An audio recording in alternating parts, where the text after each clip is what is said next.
Amém. Glória a Deus. Deixa eu só me localizar aqui. Glória a Deus.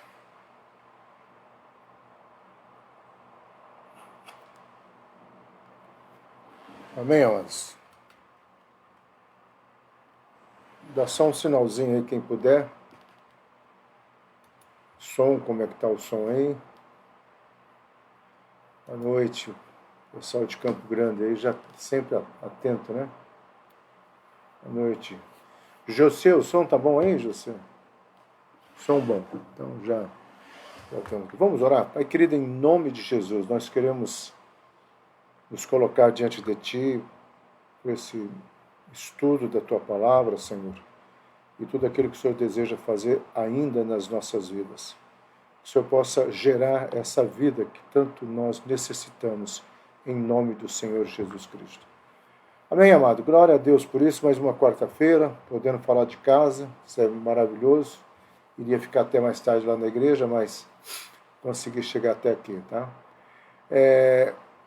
Esse é um texto, amado, esse é um capítulo, né, da Bíblia, entre esse e o Salmo 23, talvez mais conhecido, talvez com certeza é um dos mais conhecidos.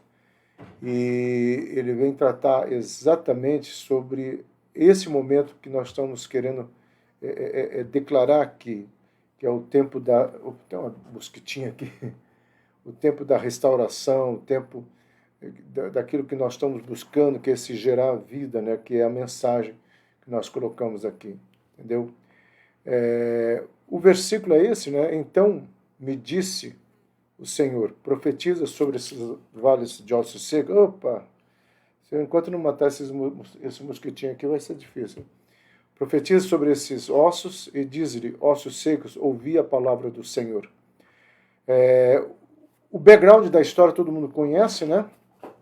Tá? É aquele momento que Deus leva Ezequiel, eu falei na mensagem do domingo passado que Ezequiel foi o cara que mais viajou, né, em visões, e é uma coisa muito interessante, porque às vezes foge do nosso entendimento como é que Deus fazia isso, ou como que exatamente acontecia, mas é só você pegar que hora ele está num lugar, hora ele está em outro, e começou quando ele completou 30 anos de idade, eu já disse quando nós estudamos no aulão, né, sobre aprendendo com Ezequiel, como é que foi para ele ser levado e começar o momento da faixa etária, né, que era do sacerdotal de 30 anos de idade, estando na Babilônia.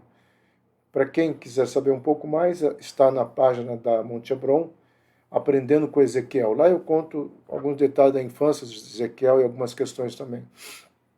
Tá? Esse é aquele momento que para você entender, tá? Ele já está há um bom tempo na Babilônia, Deus já estava falando que iria trazer o povo de volta, né? As palavras de Daniel já tinham sido lançadas, né, da interpretação das semanas de Daniel. Há todo um contexto, né, escatológico para as nossas vidas também, não só nesse momento que nós estamos vivendo. Aliás, hoje eu ia falar sobre Gog e Magog, né? Mas eu achei por bem esperar um pouco mais, porque ainda está um pouco cedo, tem muitas pessoas falando, e eu não quero ser mais um que vai falar e tenha que mudar, né? Eu estava esperando algumas mudanças com Trump e elas não aconteceram. Então a gente tem que ter um pouco de cautela aí. Mas avançando aqui, amado, enquanto Deus estava falando com o povo da Babilônia, isso aqui é muito interessante. Em Jerusalém o povo não queria escutar a voz de Deus. Então o povo da Babilônia estava pronto para voltar, talvez porque eles sentiram na pele o cativeiro, tá? Mas um grupo estava em Jerusalém, e esse grupo fica, não todo mundo foi levado, tanto Nabucodonosor como Belsazar, eles não faziam isso, tá? Eles não levavam todos, mas eles deixavam um grupo lá.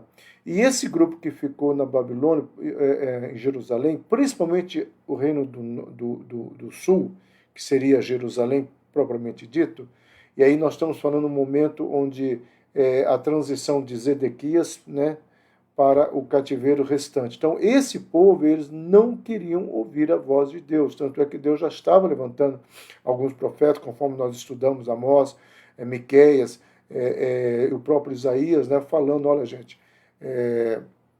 o reino do norte já foi tomado, mas vocês precisam tomar cuidado.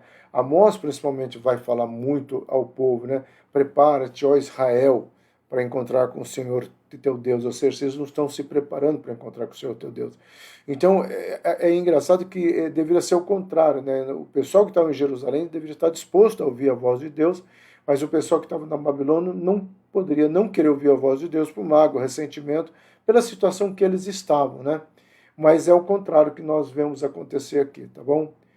Como é difícil encarar os nossos erros. Talvez a maior mensagem que nós temos aqui é que o povo, tanto na Babilônia também vai acontecer isso, porque quando Deus libera a saída do povo da Babilônia, muitos não quiseram voltar para Jerusalém porque eles acharam cômodo ficar. Como é difícil sermos confrontados nos nossos erros, amado. Como é difícil, por isso talvez aquilo que, né, não só Tiago fala, Paulo fala, que nos últimos dias as pessoas iriam querer ouvir mensagem que faz bem aos ouvidos. E é o que nós estamos vendo. Mas numa caminhada, né, relacional, as pessoas realmente também não gostam de serem confrontadas. Ninguém gosta de ser confrontado. Mas a palavra de Deus por si só é um confronto. Então isso nós precisamos entender, tá? Muitos podem obter uma bênção, mas poucos são abençoados. Eu quero que você entenda essa frase, eu quero que você preste atenção na minha explicação, amado. O fato de você receber uma bênção não significa que você é abençoado. Aquela bênção, ela pode ser por várias situações que Deus permitiu. Um exemplo mais clássico, o sol nasce para todos. Tá? Quando uma pessoa que plantou, fez uma plantação e ela precisa da chuva, e Deus manda a chuva, todos ali por próximo, né, vão ser abençoados. Então, receber uma bênção não necessariamente significa que você é uma pessoa abençoada.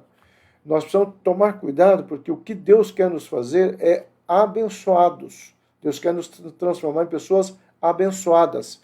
E não pessoas que recebem uma bênção e não têm nenhum relacionamento com Ele. Nós vamos comentar muito sobre isso. Então, obter uma bênção é diferente de ser abençoado. O que recebe, somente recebe. É essa a perspectiva da visão de Deus. Ele quer levar eu e você a sermos uma pessoa totalmente abençoada. Tá? E quando eu sou abençoado, aonde eu colocar as minhas mãos, abençoado será. Aonde eu levantar as minhas mãos, abençoado será. Quando eu interceder, abençoado será. Então é diferente. Qual que é basicamente a diferença? O abençoado, a pessoa abençoada, ela tem um relacionamento direto com Deus, que era o que Deus esperava de Israel. Então, Deus trazia alguns livramentos para Israel. Mas não necessariamente Israel estava abençoada. Então, nós precisamos entender essa diferença, porque vocês vão vendo dentro do contexto. Então, precisamos ser abençoados quando não conseguimos mais sonhar, tá? Quando não conseguimos mais crer, ou quando não conseguimos mais ter esperança. Então, uma pessoa abençoada, ela vai ter o renovo dos seus sonhos, ela vai ter renovo da sua fé, e ela vai ter o renovo da sua esperança, porque ela é abençoada. Porque ela está em conexão com Deus, ela está em ligação com o reino espiritual. A ligação dela, tá, é com uma extensão acima, tá, das regiões. É aquilo que Paulo fala, eu e você estamos acima das regiões, ou seja, nas regiões celestiais, Paulo vai falar. Então, e tanto ele fala que o nosso Pai nos abençoou, nos tornou abençoado nas regiões celestiais. Então, uma pessoa abençoada é uma pessoa conectada com os valores do reino de Deus, é uma pessoa conectada nessas regiões e automaticamente é gerado nessa pessoa, é produzido nessa pessoa um caminhar de santidade, um caminhar de relacionamento, mesmo diante desse quadro que nós já vamos falar, tá? Mesmo diante desse quadro que nós estamos vivendo, essa pessoa, ela vai ter isso que Ezequiel vai nos chamar a fazer, que é profetizar a uma situação de vale de ossos secos, né? Com esta guerra, amado, e tudo mais, podemos entrar num vale de sonhos secos. Toda a situação do mundo está sendo negociada e balanceada. Então, esta guerra pode sim mexer, e já está mexendo, tá, com o agronegócio, pode mexer e já está mexendo com a questão de bolsa de valores, pode mexer, já está mexendo com outras situações. Então, é uma guerra que está lá distante de nós geograficamente, mas ela pode afetar. Então, talvez, é interessante que nós estamos falando de Gog e Magog justamente no mês que nós estamos pregando uma série de mensagens dentro do livro de Ezequiel. Tá? Eu acho tremendo essas pegadinhas de Deus com a Monte Hebron. Eu nunca me esqueço que uma vez nós começamos uma série de mensagens sobre os reis, e exatamente no dia que nós fomos pregar sobre o último rei, caiu numa ceia, que era o rei Jesus, né? Então, num domingo de ceia. Então, eu acho tremendo isso, como é que o Senhor faz. E era para ter acabado antes, se lembra que uma pessoa acabou pregando, e eu tive que jogar mensagem um domingo a mais. Ou seja, sempre o Senhor trazendo essas coincidências ou cristocidências, né, como alguns gostam de falar. Então, assim, amado, é tempo de nós prestarmos atenção e profetizarmos. A crise é um tempo de oportunidade. Os grandes avivamentos da história começaram em tempo de profunda sequidão espiritual, apatia religiosa e abandono da fé. Então, nós precisamos olhar para esse momento de crise que o mundo está passando e vemos nele uma oportunidade, buscarmos mais ao Senhor, tomarmos um posicionamento. Você vai encontrar na internet muitas pessoas falando sobre Gog e Magog. Como eu disse, eu estou esperando um pouco mais. Eu, Silas, entendo que ainda não é o Gog e Magog. Muitas coisas terão que acontecer, mas está avançando muito rápido. Está tendo uma guinada muito rápido. Esse boicote que muitas empresas estão fazendo, né? Você viu quantas empresas saíram, agora a Boeing dando mais manutenção para os aviões russos, os céus praticamente da Europa fechando. A Rússia está sendo isolada. Uma Rússia isolada é louca. O exército dela só vai poder marchar por um lugar, pelo Iraque, tá? Que é a Rússia, a nação mais perto ali, que vai ser o Iraque. Tá? E um rabino falou, a hora que os tanques russos começarem a entrar no Iraque para fazer aquele contorno, para pegar o mar Mediterrâneo, tá? Há uma grande chance de Israel ser atacado. Aí sim seria o Gog e Magog. Tá? Mas esse momento de crise é um momento de nós olharmos e colocarmos a nossa expectativa naquilo que o Senhor tem para as nossas vidas. Por isso que eu escolhi hoje, orei, claro, mas separei para pregar nesse versículo, né, que o Senhor fala. Que é tempo de nós levantarmos um profético. Tá? Então me disse, profetiza sobre esses ossos, né? A palavra profetiza, a palavra nabá, que significa falar ou declarar um decreto. Né? Declarar um decreto. Ficou meio ruim aí, mas é você fazer uma declaração de um decreto real. Tá? Eu creio que é isso que o Senhor está nos convidando a fazer nesses dias. Tá? Qual é o decreto real? Eu serei levantado por cabeça e não por cauda. Eu serei bendito na cidade. Tá? Isso é um decreto real. É claro que nós precisamos estar alinhados aos primeiros versículos, no relacionamento com Deus, numa comunhão com a palavra. Eu não estou nem pensando nisso. Eu estou pensando naquilo que o Senhor está dizendo. Um decreto real. Mesmo que você tenha que passar pelo fogo, o fogo não vai arder em ti. Mesmo que você tenha que passar pelas águas, as águas não te afogarão. Outro decreto real. Eu irei na tua frente, abrir as portas fechadas. Então, nós precisamos olhar para esse momento e dizer, Senhor, eu decreto então que o Senhor está indo na minha frente, eu decreto que o Senhor está abrindo as portas fechadas, e eu decreto que o Senhor trará os tesouros escondidos em nome do Senhor Jesus Cristo. É isto que é o convite da mensagem de hoje. Tá? Esta era a condição de Israel e pode também ser a situação de muitos crentes hoje, a ausência de vida, entusiasmo, de prazer na casa do Senhor, sem prazer na oração e na adoração. Tá? Então, muitas pessoas podem estar totalmente alienadas de uma vida cristã, de uma vida de alegria estar na casa do Senhor, de uma vida de estar adorando ao Senhor, de uma vida de ter relacionamento profundo com a graça e com a misericórdia do Senhor. Então, o nosso convite não é só apenas para declararmos sobre os ossos secos na relação financeira, mas naquelas 3 áreas, nós já vamos falar, naquelas 3 áreas que nós temos profetizado para 2022, que é a psicoafetiva, que é a área profissional e a área ministerial. Então, talvez você esteja até sem vontade de adorar, sem vontade de orar, sentindo uma falta de entusiasmo. E se você está assim, meu amado, é você que tem que profetizar. Então, essa mensagem é para você, essa mensagem é para nós. Avançarmos nesse mover de Deus. Então, o profeta no cativeiro, ao ser levado por esse campo, começa a olhar à sua volta. Pior é aquele que não quer ver. Interessante que ele vê, ele percebe, ele fala assim, mas essa aqui é um monte de ossos. Às vezes nós precisamos olhar para o nosso casamento, olhar para a nossa vida profissional, olhar para a nossa vida financeira, olhar para os nossos sonhos, para os nossos alvos. Eu sempre falo para vocês aprenderem a escrever os seus alvos. Quais são os seus alvos para 2022? Tá? Trocar o telefone, o teu smartphone, alvos materiais, alvos palpáveis, tá? Ser promovido, vender mais, cumprir cota, né? Isso na área profissional. Área de aquisições pessoais, né? Como eu falei do smartphone, talvez trocar o seu veículo. Coloque isso no papel e apresente para Deus. Tá? Ter mais comunhão, amém. Isso aí Deus vai ter o prazer de responder. Ser uma pessoa que ore mais, que louve mais, o Senhor tem prazer. Deus tem alegria nesses pedidos.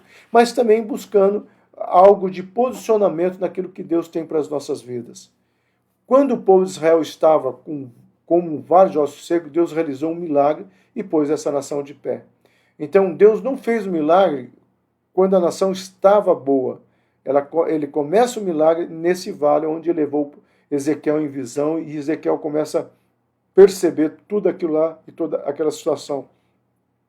É interessante isso, amado. Deus é quem toma a iniciativa da restauração.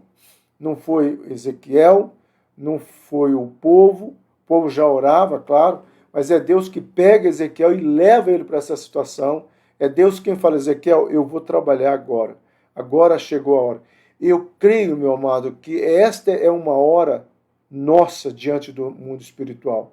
E eu já disse aqui, quando eu vejo esses sinais, eu lembro das promessas de Deus, que nos últimos dias, quando chegássemos próximo dos últimos dias, o Senhor estaria trazendo uma bênção sobrenatural para os seus filhos. Isso é bíblico. Então, é aquele momento que eu e você precisamos falar, Deus,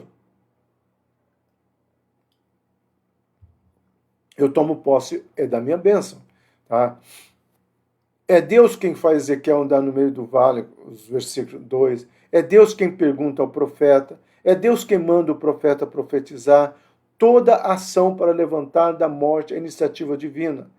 Porque Deus tem um prazer que você olhe a sua vida, veja realmente como ela está, para depois começar a profetizar. Tem um exemplo que eu constantemente trago ele, né, em alguma situação, que é um exemplo que eu amo, que é o exemplo de Bartimeu. Quando o Senhor Jesus manda chamar o cego Bartimeu lá na saída de Jericó, e o Senhor fala assim, Bartimeu, o que você quer?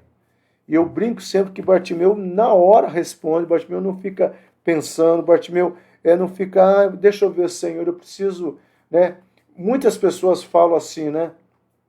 Se eu tivesse o gênio da lâmpada mágica, ok. Você saberia quais 3 pedidos você iria fazer? Quais as consequências desses pedidos? Né? Eu mandei uma piadinha para alguns advogados da Monte Hebron, que o gênio apareceu para uma pessoa e falou, você tem 3 pedidos. E ele começa assim, 3. Em primeiro lugar, quero que acabe com os advogados. Essa é uma classe que eu não quero. Aí o meu segundo pedido, o gênio fala assim, não vou mais cumprir nenhum. Não, mas o senhor falou que eram 3, eu só fiz 1. Aí o gênio fala assim, me processe. Ele tinha acabado com os advogados, então me processa. Parece boba a piada, mas às vezes eu penso como Bartimeu, que quando o Senhor fala, o que você quer que eu te faça? Será que você saberia se Deus aparecesse agora, Silas? O que você... Eu sei, amado, porque eu escrevo o que eu quero. Silas, na sua área particular, o que você quer? Eu falo, tá aqui, Deus, tudo isso aqui eu tenho vontade. Na sua área familiar, o que você quer? Tá aqui, Deus, meus pedidos para a Ângela, para o Malik, para a Khadija, tá aqui, para o marido da Khadija, William, tá aqui, Senhor, tá tudo escrito aqui. E na igreja, na área ministerial também, tá aqui, Senhor. Tá? Então, nós precisamos entender, Deus toma a iniciativa, mas eu e você precisamos saber o que realmente nós estamos vendo. Então, quando Deus convida o profeta para andar no meio desse vale, é como se Deus falasse assim, ó, veja, analise, perceba. E Deus pergunta ao profeta, o que você está vendo? Não, ele fala assim, está vendo todo esse caos? Será que esses ossos eles podem voltar a ter vida? E o profeta sabiamente, Senhor, o Senhor está dizendo isso? Ele fala assim, Senhor, eu te conheço. Se o Senhor está falando que pode, é porque pode. É mais ou menos essa a questão. Então Deus pergunta hoje, é possível a sua vida receber uma poderosa restauração na área psicoafetiva, profissional e ministerial? Meu amado, você consegue responder isso? Eu digo que na minha vida, eu creio, eu profetizo e eu tomo posse. Tá? Se você concorda, manda um amém aí em nome de Jesus, tá? Então, Deus espera que eu e você venhamos a tomar posse dessa questão que o Senhor tem falado. Então, o Senhor nos convida a isso. É o convite de Deus para... Deixa eu só mudar um negocinho aqui. É o convite de Deus para nós vivenciarmos esse milagre. E é esse milagre que nós somos chamados. Então, se você crê nisso, meu amado, tome posse, declare e creia que o Senhor vai trazer a existência. Estou vendo muitas pessoas tomando posse, amém por isso. Até a Thaís Medeiros está com a gente hoje, por isso que fez sol quente, né? Parou de chover. Então, o Senhor quer que você tome posse na área psicoafetiva, na área profissional, na área ministerial. Os ossos secos ouvir a palavra do Senhor. Meu amado, eu acho lindo isso aqui. Porque Deus fala o seguinte, olha, ele usa a palavra ouvir, a palavra chamar, que vem de chamar, né? Que significa chamar a existência ou obedecer a um comando. Tá? Eu não sei qual é a mais forte. Eu, particularmente, gosto de juntar as duas, dizer que o Senhor está chamando a existência, tá? E as 3 áreas que eu tenho falado irão obedecer a esse comando. Eu acho tremendo essa verdade, entendeu? Então nós precisamos aprender a profetizar, amado. Isso é profetizar, trazer a existência. Profetizar não é ficar só gritando, profetizar é fazer declarações. Tá? Senhor, eu faço declarações, né? Senhor, eu passei num concurso, não fui chamado, eu chamo a existência essa vaga. Senhor, eu tenho uma promoção que está para acontecer, eu chamo a existência essa promoção. Senhor, eu preciso cumprir uma cota, eu chamo a existência essa cota. Nós tivemos uma experiência essa semana, tá, semana passada, desculpa, que a gerente do banco, né, que toma conta da conta da Monte Hebron, me ligou, ela sabe que sou pastor, é claro, né, e falou, o senhor podia fazer uma oração, né, que nós estamos com dificuldade. Eu peguei o pedido de oração, coloquei na intercessão. Foram 2 dias, tá? Aí ela me liga, pastor, posso pedir para continuar o pedido? Eu falei, nossa, não aconteceu nada. Ela falou, não, pelo contrário. A resposta foi imediata. Até a Ângela colocou o comentário dela, como a intercessão de vocês é fervorosa. Tá? Por quê? Porque eu sei que a Monte Hebron aprendeu a chamar a existência. Então, é isso que nós estamos declarando, amado. Quando o Espírito vem e assopra sobre os ossos secos, eles recebem vida, mas houve um processo antes desse propósito. Né? Nós estamos falando do processo e o propósito, houve um processo. Tá? E esse processo, primeiro processo foi um ruído. Existem muitos ruídos roubando a voz de Deus. Se você ler um texto, começou um barulho dos ossos se juntando, tá? Mas esse ruído ainda não era o propósito final de Deus. Esse era o processo. O processo era que esses ossos se juntassem. E eu fico pensando, amado, o fêmur, né, procurando a perna exata, né? Ou o proprietário exato, porque eu não vejo ali que, de repente, um ficou com a perna maior, porque pegou o fêmur de outro, ou os pés de outro, né? Os braços ficaram menor, porque o braço era de um, e depois veio... Eu vejo esse ruído como cada osso procurando o seu lugar, tá? Mas eu coloquei aqui que o problema nosso da igreja hoje, amados, são esses ruídos que tentam roubar a voz de Deus. Não só de vários pregadores, que nem... Eu tenho ouvido muitas coisas, né? Sobre pessoas tendo visões e visões. Eu sempre falo assim, depois que acontece, é muito fácil vir com visões. Tá? Mas a questão não é essa. E dizendo que o Senhor mostrou, porque isso já chegou aquilo. Amado, para acontecer Gog e Magog, tá? Talvez nós vamos fazer um estudo, se Deus quiser, tem muitas coisas ainda para acontecerem. Elas estão próximas, isso eu concordo com todo mundo que escreveu na internet, mas ainda não é. Então vamos tomar cuidado com os nossos ouvidos. Depois, né, começou os tendões, as carnes se juntaram, está lá no texto. Então precisamos tomar cuidado com a futilidade das aparências. Pareciam gente, mas estávamos mortos. Tá? Deus não quer trazer o estético para nós. Deus quer trazer uma vida transformada. O que eu e você precisamos entender isso. Tá? Porque, às vezes, quando Deus começa a fazer o processo, né, e nesse processo aí que Ele está trazendo vida, começa a juntou os ossos, depois juntou os tendões, a carne, estava um ser humano. Mas é como um ser humano num caixão. Tá? Um ser humano morto. Tá? E não era, Deus não ia parar ali, Deus não quer parar. Deus não faz nada pela metade. E creia nisso. Todo o processo só vai acontecer quando? Quando o Espírito Santo entra. Aí começa a vir as peles, né? Mas ainda era o cadáver. Deus não quer fazer estética sem transformação para viver o melhor que Ele tem para nós.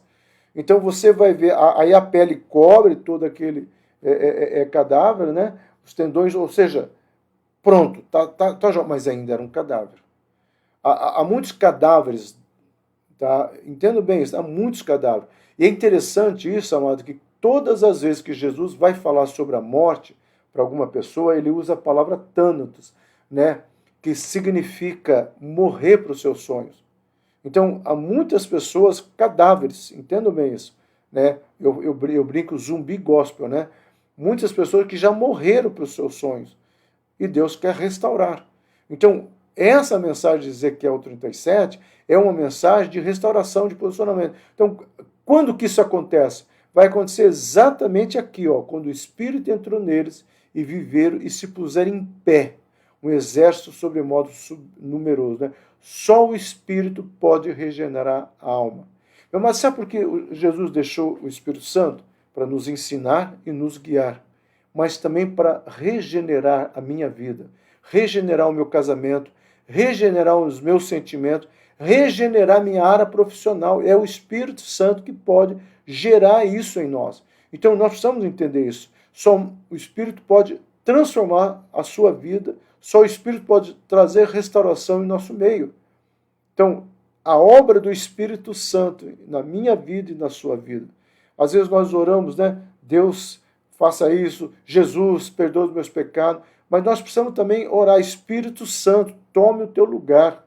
Essa é uma oração que eu faço, meu amado. Às vezes, quando estou saindo de casa, indo lá para a igreja, eu sempre oro assim, Deus é testemunho, Espírito Santo, toma o teu lugar na minha vida, toma o teu lugar, completa a tua obra, faça o que o Senhor quer fazer nesse dia, me leve a viver o teu sobrenatural. Só o Espírito Santo, meu amado, pode fazer jorrar rios de água-vidas dentro de nós. E essa expressão, rio de águas vivas, o próprio Ezequiel vai ter uma visão, né, das águas que saíam do altar, e biblicamente significa cura. Somente o Espírito Santo pode trazer cura aos nossos sentimentos, aos nossos pensamentos, à nossa vida e à nossa caminhada. Então nós precisamos entender isso. Somente o Espírito Santo pode nos dar e pode fazer esta igreja, Monte Hebron, levantar-se com um poderoso exército, né? Um numeroso exército, pessoas tomando posse, tá? Pessoas tomando posicionamento. Quando eu escuto, né, uma gerente de um banco, né, um banco secular, falando que a intercessão da Monte Hebron é fervorosa, para mim isso aí é uma alegria, porque quando eu passo um pedido para a Ângela passar para vocês, eu sei que Deus vai honrar, e eu sei que vocês oram, e eu sei que vocês não brincam em serviço. Então, quando eu olho para isso, né, e eu vejo as respostas, eu fico alegre, porque eu sei que é o mover de Deus nessa casa. Os ossos secos passaram a viver, se puseram em pé como um grande exército. Eu acho tremendo esse versículo 10. Eu acho que é aquele momento de nós nos posicionarmos, nos colocarmos em pé e profetizarmos naquilo que o Senhor deu. Ossos secos saíram da sepultura existencial. Amado, eu penso que aqueles ossos, né, não tinham valor nenhum. Tá? E quando Deus faz uma obra, passa a ter um valor. É isso que Deus quer fazer na minha vida e na sua vida.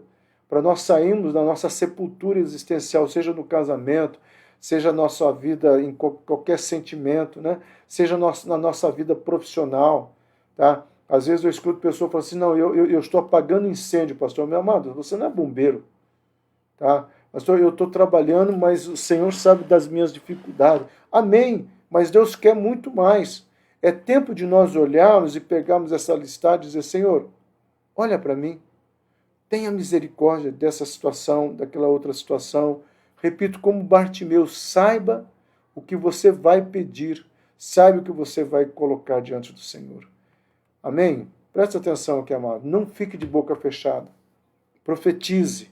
Diga ao doente que ele será curado. Diga ao fraco que ele é forte. Diga ao pobre que ele irá prosperar. Diga ao triste que ele vai se alegrar. Diga para aquele que está pensando em desistir que Deus tem coisas grandes para fazer na vida dele. Eu digo que no nome de Jesus, Deus estará gerando vida nesse mês que pertence à tribo de Judá. Esse mês, né, que antecede a Páscoa, ele pertence à tribo de Judá. Então, e a tribo de Judá era uma tribo de profetas, de levitas, né? Pessoas que cantavam profetizando. Então, este é um mês de nós acreditarmos, de nós avançarmos. Foi mandada uma oração para vocês, né? E nessa oração nós somos convidados a tomar um posicionamento, né? E eu quero ler essa oração para vocês agora, tá? Você pode orar depois. Vamos declarar, Senhor, meu Pai Celestial, eu sou teu filho, porque eu creio em meu coração que tu ressuscitaste Jesus Cristo dentre os mortos, e eu tenho confessado como o Senhor da minha vida. Jesus disse, quanto mais vosso Pai Celestial dará o Espírito Santo àqueles que lhe pedirem, porque és meu Pai, sei que é meu direito receber o dom do Espírito Santo. Arrependi-me dos meus pecados, amém? Fui batizado, amém? De acordo com o mandado de Jesus. Portanto, peço-te agora, no nome de Jesus, que me encha do teu Santo Espírito. Senhor, tu és o batizador do Espírito Santo. Do mesmo modo como um dia me entreguei nas mãos do pastor para ser batizado em água, amém? Entrego-me nas tuas mãos e recebo o batismo do Espírito Santo. Recebo agora pela fé a plenitude e o poder do Espírito Santo. Em nome de Jesus, me submeto inteiramente a ti, ao teu Espírito, meu espírito, alma e corpo. Enquanto entrego meus órgãos da fala, sei que falarei em novas línguas conforme o Espírito me conceder, que eu fale em nome de Jesus Cristo. Glória ao teu nome. E aí tem todos os versículos que foram baseados, essa oração que você poderá ler, tá? Deu 5 páginas, né? É muito grande, mas você pode ler. A ideia é que você leia em casa, tá? Que você realmente declare esse profético sobre a tua vida. Amém? Pai querido, nós precisamos dessa restauração. Nós precisamos gerar vida. E eu declaro, Senhor, como foi pregado essa mensagem. Nós profetizamos aos ossos secos que talvez exista em nossa alma, em qualquer área, na psicoafetiva, na profissional, na ministerial. Nós profetizamos, Senhor, um renovo. Nós profetizamos um tempo de qualidade, um tempo, Senhor, de enchimento, e nós profetizamos, vem Espírito Santo e tome conta das nossas vidas. Eu sei que o Senhor já habita em nós, que nós te recebemos Jesus Cristo como Senhor e Salvador, então venha nos encher, venha nos capacitar a termos uma vida de santidade, uma vida de oração, uma vida de adoração. Venha Espírito Santo e nos capacite com discernimento, principalmente nesses dias tão confusos, de tantas vozes, de tantos ruídos estranhos, Senhor. Que o Senhor traga ao Espírito Santo entendimento e discernimento. Traga capacitação para nós examinarmos esse tempo e esse momento, para que possamos viver o melhor que o Senhor tem para nós, em nome de Jesus. Amém? Restaura-nos, Senhor, como diz a Nancy, restaura mesmo, em nome de Jesus. Meu amado, que Deus te abençoe, que Deus nos abençoe e que sejamos mais que vencedores em nome de Jesus, em nome de Jesus. Amém?